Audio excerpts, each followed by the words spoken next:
Hey listeners, welcome to episode 5. Today we visit Yangon, Myanmar to talk to Ye Myat Min, founder at Nexlabs, and Hush, stay tuned. Welcome to the Asian Entrepreneur, where we take a look inside the lives of the accomplished and successful businessmen and women. We'll get up close and personal with the founders of booming startups with an occasional famous name, so we can get entrenched in the mindset and activities that made them who they are today. Lean in and prepare to carry away something to skyrocket your own business. Welcome listeners, I am your host Rajiv Unnikrishnan. And this is the show where we talk about entrepreneurship and speak to great founders. Today we have with us Ye Myat Min, a very interesting founder of Nexlabs, a team of designers, developers and entrepreneurs based in Yangon, Myanmar, that helps businesses formulate and execute digital strategies and create great products. Welcome Ye. Hi, hello. It's great to be here. All right. Just a quick intro. Ye is a dropout, a creative thinker and an entrepreneur. Through his distrust in traditional education, Ye has built up his knowledge through self-learning, experimenting, and iterating. Starting his journey by providing professional services to local businesses, Ye has gathered a vast experience in building design-centric digital products on mobile, web, and social media. Ye Myat's vision with Nex is to help ventures with technology, design, and digital strategy in order to generate high growth potential. He was born in Yangon, Myanmar. His parents are normal working people. Dad works at the American Embassy and mom is a housewife. He studied, he did his high schooling at Yangon, graduated from Republic Polytechnic, and did a short stint at Singapore Management University. Currently lives in Yangon, migrated from Singapore in 2014. Something interesting, he used to be a musician. Other than Nexlabs, his passions include design, technology, and marketing. A few accomplishments. He's won a national level IT competition during high school, been on various publications like Forbes, Bloomberg, and BBC.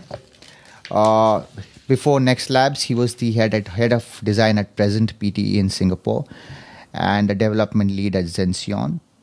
Just a brief on Nexlabs. Nex is a 2-year-old VC-backed startup based in Myanmar with a focus on design, with an international team of designers, engineers, product managers, and entrepreneurs. They are insanely passionate about developing practical yet captivating digital experiences. They focus on bringing beautiful yet functional design experiences, web, mobile, and social, to startups and enterprises. Welcome, Ye. And was this intro good enough? Anything to add? That pretty much covers everything. Thank you very much. Few questions. I mean, just before I start anything, is you are a musician. You used to play in any band as such, or? I used to have a band. This is actually before I actually came to Singapore. So I used to be in a band. It was a metal band. I used to have you know how metal heads are like. I used to have a pretty long hair. I used to play guitar all the night. You know, all this kind of stuff. Good times. That was 15, 16 years old. So. Good times. Okay, so you're based now in Yangon, correct? Yep, I'm 100% based now in Yangon. And you come to Singapore often, or?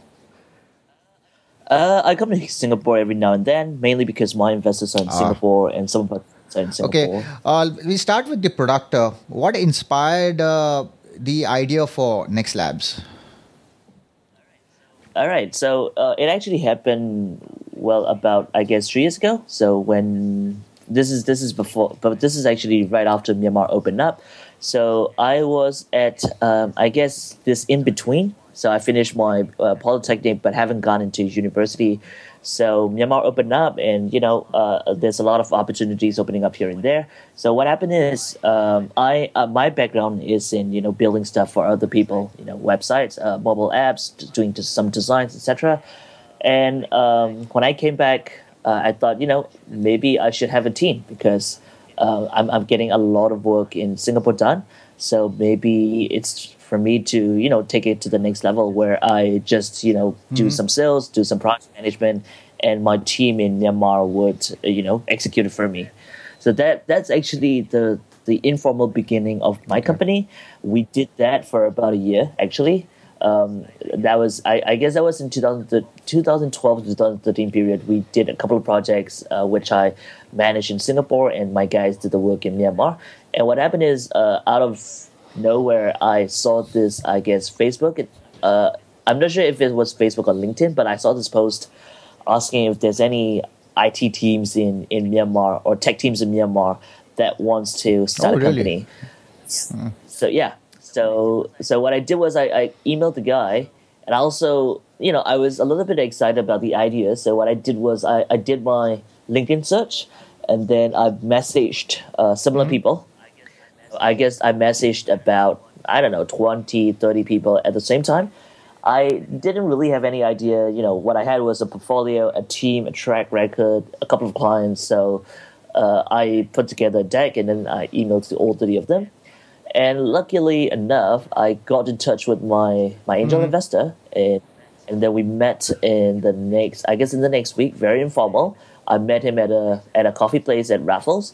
We had a chat about 2 hours, and then he said he liked it. He's a big fan of Myanmar.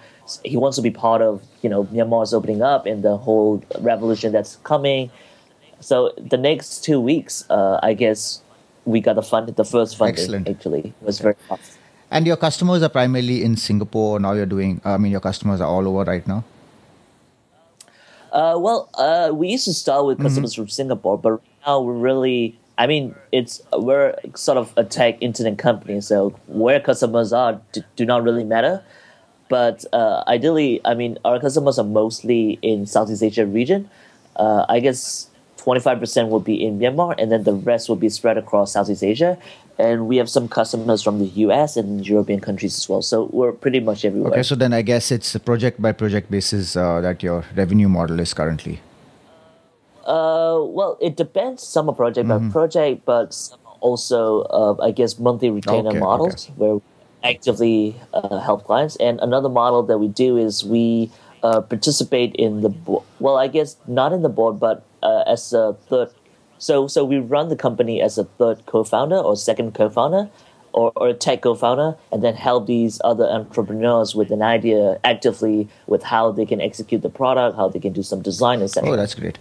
Okay, and just to understand, you raised your first 50K from your angel investor, Ned Phillips, correct?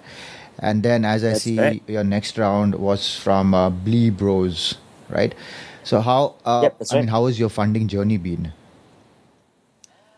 Well, the first 2 rounds has been pretty tough, I guess. For the first round, it's tough because I had no idea. I didn't know anything about fundraising at all.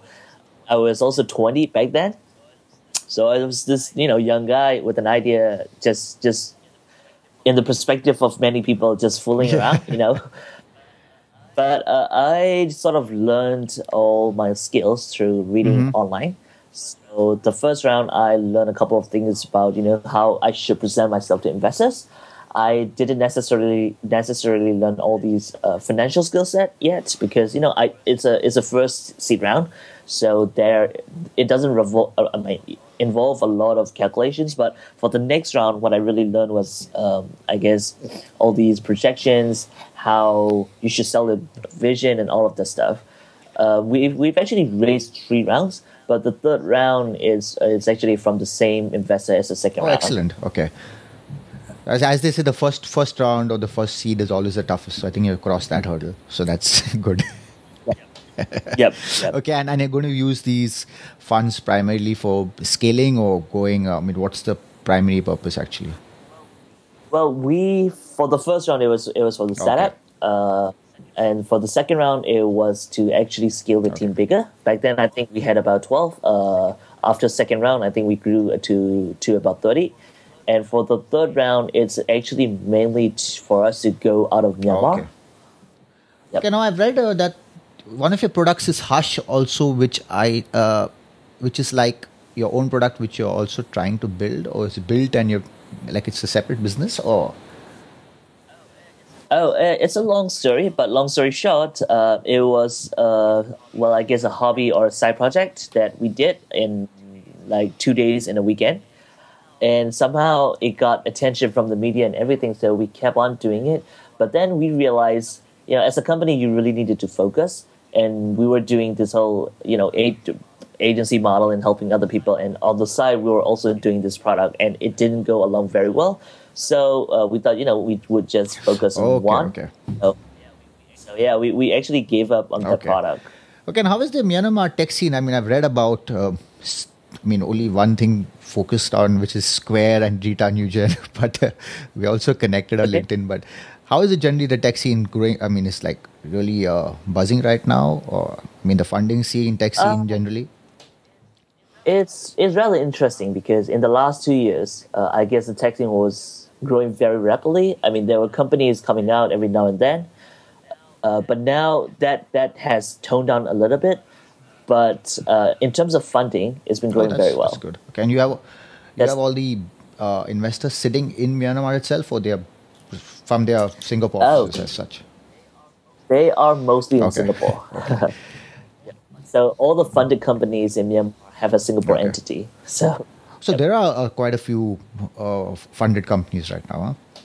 Oh, okay. Yeah. Okay, moving out of business, who were your influencers in life? There are a lot of people, but I guess lately I've been following a lot of work from Elon Musk. I particularly am a big fan of how he turned his life and business around. He lost all his money, but then he made it all back, and a couple of times more. And also his perspective on how the world should be run, innovation, and all of this stuff. And what is some of the best advice or wisdom you have been given? Let me think.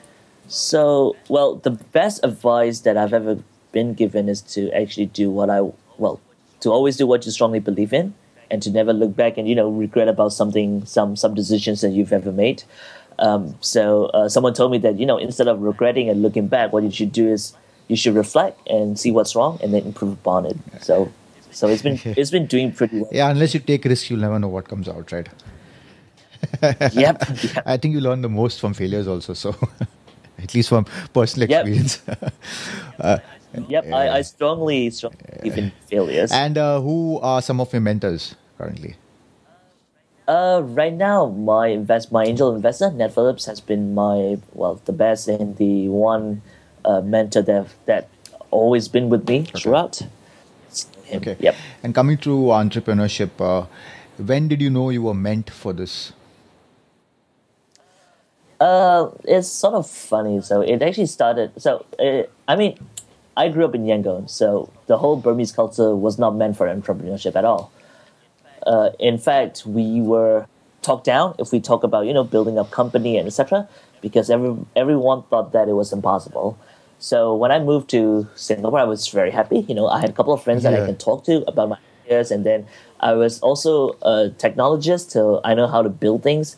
And then during my polytechnic, we actually tried a couple of ideas.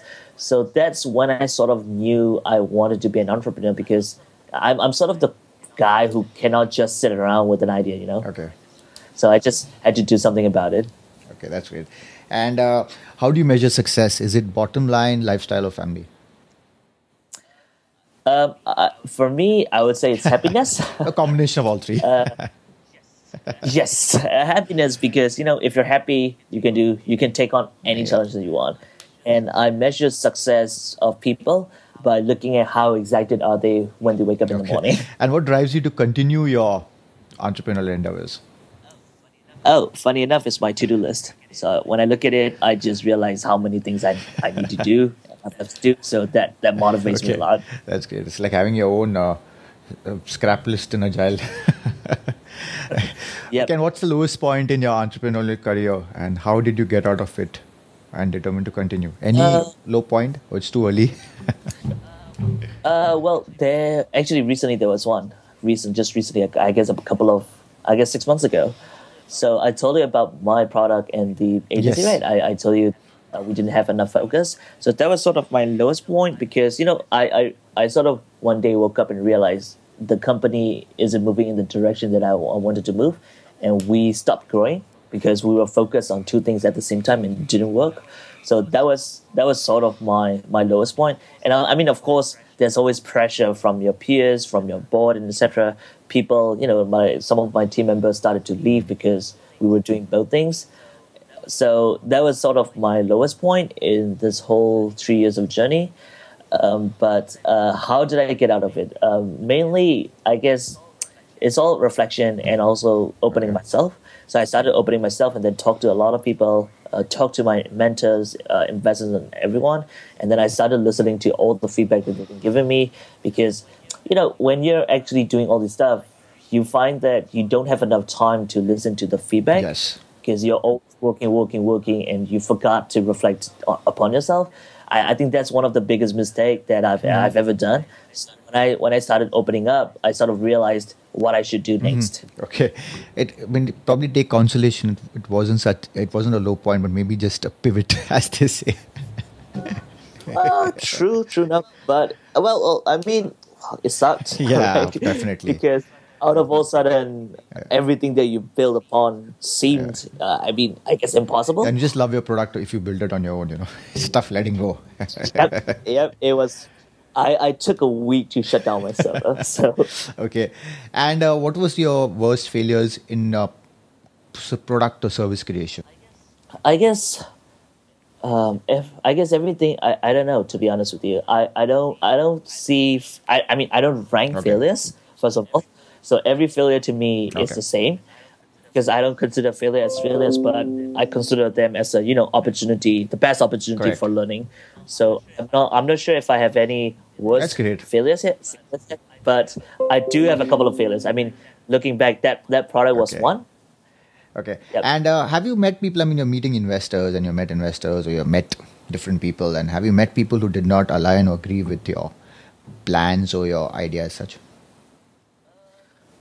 Yes, actually, because especially during my second round of funding, I guess I talked to like probably over 50 or 60 investors. Actually, I've actually talked to a lot of investors in Singapore. So the thing is, everyone has an opinion, right? So everyone tends to give their arguments of why your vision or your idea doesn't work.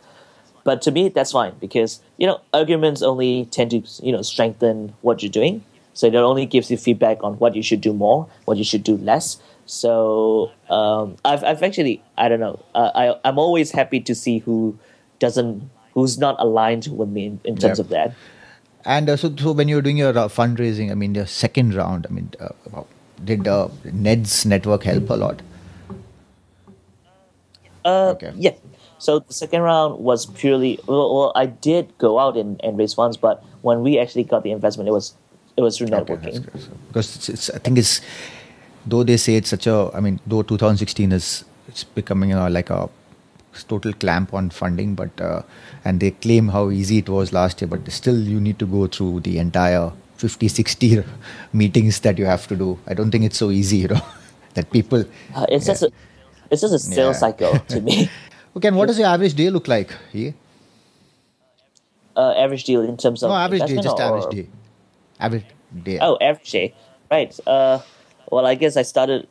I wake up very early in the morning. I don't know, it's a habit. So I wake up around 5, and normally I would just open my email client, and that would take me about 2 to 3 hours to finish up.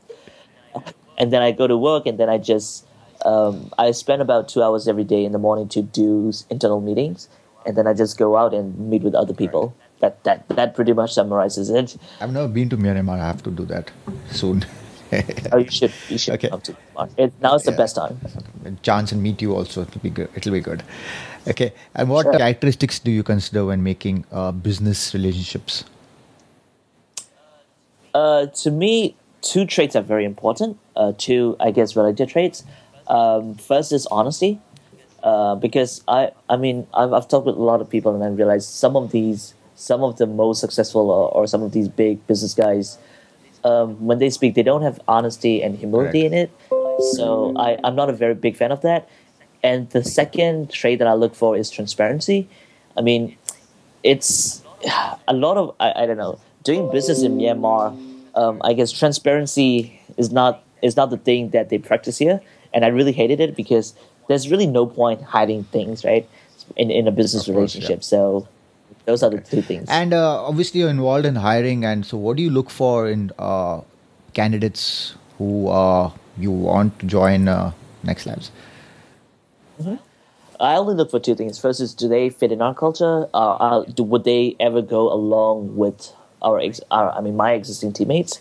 And the second trait that I look for is, are they really hardworking? For example, would they be around when you actually need something Correct. done? So the only Okay. two things. And what do you believe is the most important element to succeed in business? That's a very good question.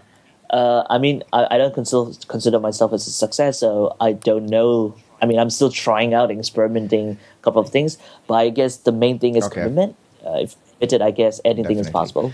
And do you believe everyone has the potential to be a success in his or her business or cause?